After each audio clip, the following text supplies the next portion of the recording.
Фекалии се влеваат директно во Охридското езеро на делови од кребрежето, од Светинаум до Радожда, каде не постои колекторски систем, нити функционални канализациони системи, туку септички јами кои се празнат во езерото.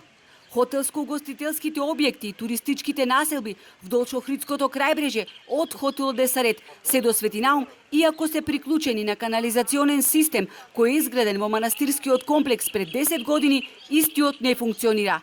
Постои само дробилица за фекалните материи, но не постојат филтри и не се врши хлорирање на отпадната вода, која непрочистена се испушта и представува директен загадувач на езерото.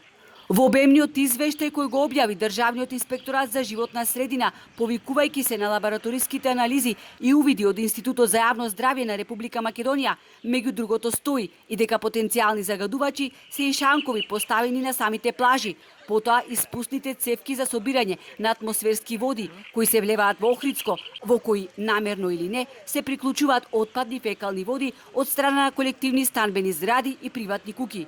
Присутно е испуштање на фекални води директно во речните корита од одредени приватни куќи, не само во туристичките селски населби, туку и приватни куќи во центарот на градот, од плажата Сараиште до црквата Света Софија, па се до приобалниот дел на населбата Канео.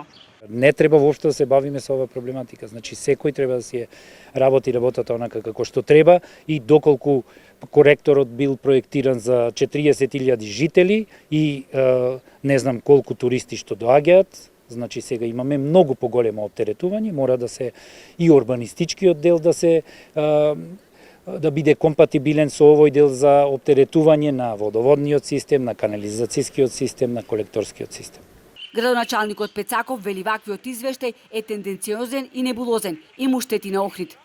Ако толку и тој инспекторат за животна средина работел и функционирал на принципот како што овај пат се одлучиле да го направат тоа, има државно јавно предпријатие колектор кое што е поддржава веќе 4-та или 5-та година, имале можностите овие работи да бидат санирани, а не во меѓувреме во почеток на туристичка сезона да бидат извештаи кои што пак ќе кажам не соодветствуваат со квалитетот на водата во момент и само сензибилизираат јавност. Од Охридскиот центар за јавно здравје смируваат. Водата во Охридското езеро е од прва и втора класа.